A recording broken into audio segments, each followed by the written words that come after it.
Hello and welcome to lecture number 1, which will cover the topic of Reconstruction. This was a political reform movement which took place in the years immediately following the Civil War as many tried to heal the nation's wounds in the aftermath of the most devastating war in American history.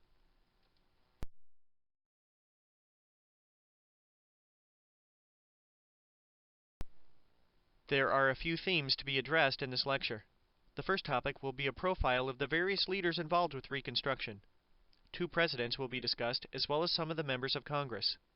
Secondly, the various goals and accomplishments of those leaders will be analyzed.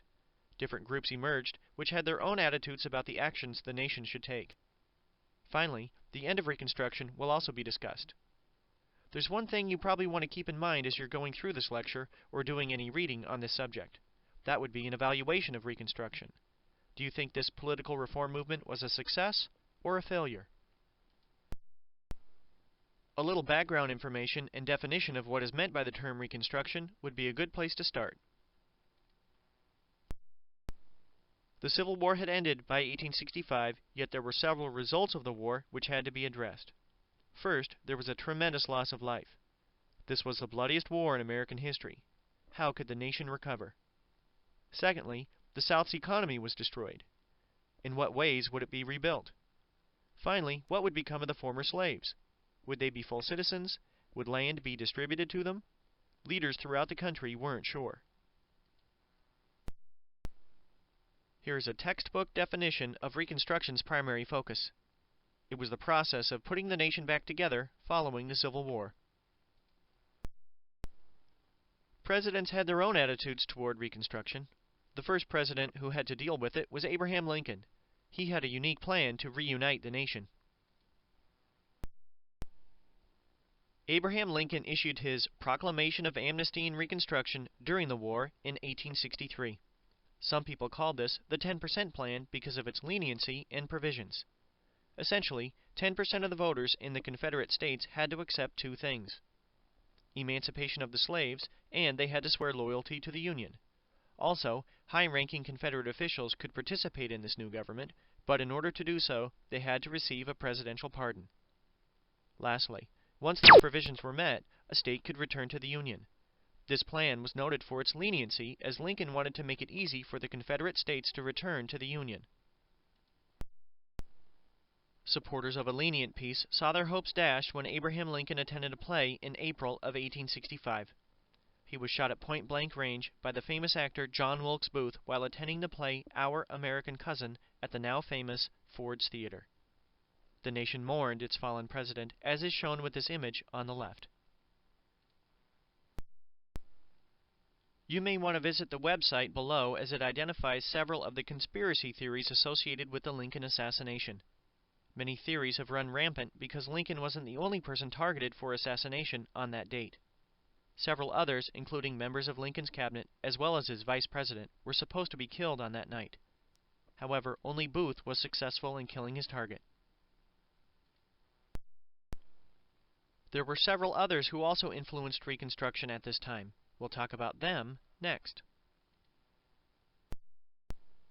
Following the death of Abraham Lincoln, there were a variety of people who began to influence Reconstruction. However, it might be best to focus on just 3. The first 2, Thaddeus Stevens and Charles Sumner, were members of Congress, and they were radical Republicans. Andrew Johnson was Lincoln's vice president, who assumed the presidency following Lincoln's assassination. You may or may not be familiar with the phrase radical Republicans. In this context, they were members of the Republican Party with 2 primary goals. They wanted to punish the South for causing the Civil War, and they also fought to protect the rights of former slaves. Below is a hyperlink for more information about radical Republicans. Thaddeus Stevens was a leading radical Republican in the House of Representatives. For many years, he was committed to the cause of racial equality and demonstrated this while planning for his own funeral. He asked that he be buried in a cemetery alongside African Americans. His goal when it came to Reconstruction was to focus on economic opportunity for former slaves and supported a program which would distribute land to blacks. Another radical Republican was this man, Charles Sumner, who was also a member of the United States Senate. In the years leading up to the Civil War, he was a staunch opponent of slavery and continued to fight on behalf of the rights of African Americans after the end of the war. This image depicts an event which took place in 1857 on the floor of the United States Senate just a few years before the start of the Civil War. Charles Sumner had previously delivered a speech in which he criticized slavery in general and slaveholders in particular. Preston Brooks, who was a member of the United States House of Representatives, took offense at this speech. He went to the floor of the Senate and physically beat Sumner over the head with a cane. This demonstrated how heated the division had become among Americans in the years before the Civil War. During the era of Reconstruction, Sumner used his influence in the Senate to fight and secure citizenship and political rights for former slaves. In addition to these radical Republicans, there's another individual who influenced Reconstruction who eventually found himself impeached. The third person to influence events following the death of Lincoln was this man, Andrew Johnson. Johnson had formerly been a senator from Tennessee and served as vice president before Lincoln's death. He was a bit of a controversial running mate for Lincoln because of his roots in Tennessee and the fact that Johnson was a Democrat. This map identifies several southern states during the Civil War. Notice where Tennessee is located. Johnson's home state of Tennessee fought with the Confederacy during the war, yet Johnson was the only Southern senator to remain loyal to the Union. This is why Lincoln chose Johnson to be his vice president when he ran for re-election in 1864. Lincoln demonstrated his desire to preserve the Union by choosing a Democrat, Lincoln was a Republican, who supported the Union over his home state. Many were concerned how a Southerner would respond in the White House to Reconstruction, and Johnson undertook some controversial actions which added to this concern. He issued some 13,000 pardons, many of which went to former members of the Confederacy, which made many uneasy. He then demonstrated his lack of concern for the rights of former slaves when he took no action as several states began to pass what were called black codes.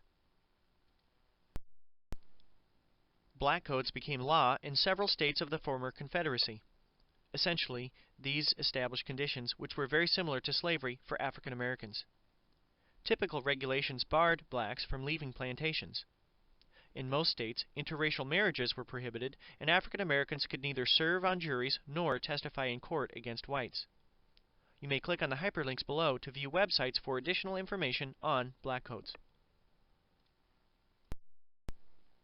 Johnson also came into conflict with members of Congress because of his opposition to the Freedmen's Bureau. This organization was created in order to issue things like food, clothing, and medical supplies. In general, it was designed to oversee relief activities created to help former slaves. They also established many schools for black children.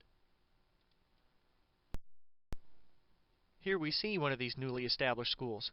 I don't know if you can tell this from the picture, but we see black teachers and students, all of whom are barefoot. The Bureau also helped to reunify families which had been separated when slavery had been legal. Congress voted to extend the funding for this program, however Johnson vetoed its renewal in 1866. Largely due to his lack of concern for the rights of former slaves, Andrew Johnson became the first president in American history to be impeached. There's often a lot of confusion associated with the term impeachment, so I'd like to offer a bit of detail. The Constitution identifies a two-step process for the removal of an official like the president or a federal judge. The first of these steps would be impeachment. This means to bring official charges against the president. To do so requires a majority vote in the House of Representatives. The second step would be a trial. This would take place in the United States Senate, and each individual senator would act as a juror. A two-thirds majority vote is needed to remove the president from office. The hyperlink below is to an award-winning website covering the impeachment of Andrew Johnson. Johnson was impeached by the House of Representatives in 1868. However, there were not enough votes in the United States Senate to remove him from office. While he did remain president, he was largely ineffective in gaining support for his programs in Congress. So in many ways, after his impeachment, it was members of Congress who controlled Reconstruction. We see a new shift in Reconstruction in 1868 with so-called radical or congressional Reconstruction. Following Johnson's impeachment, radical Republicans began to pass legislation designed in part to punish the South. One of the best examples of Congress asserting its authority over the president can be seen with a series of Reconstruction Acts. The first passed in 1867, but was followed by similar additional bills in 1868. First, the states of the former Confederacy were militarily occupied by U.S. troops. In essence, part of the United States became occupied territory. This map does a good job of identifying the 5 military districts into which the South was divided and militarily occupied. Only one state escaped this occupation, and that was Tennessee.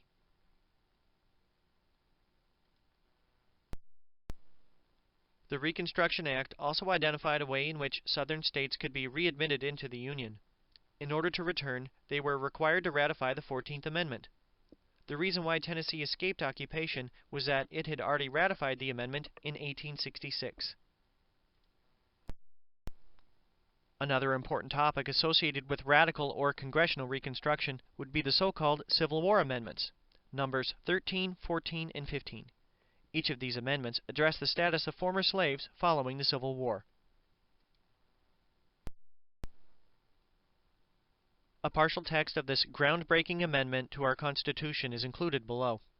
However, simply put, the 13th Amendment outlawed, or prohibited, slavery.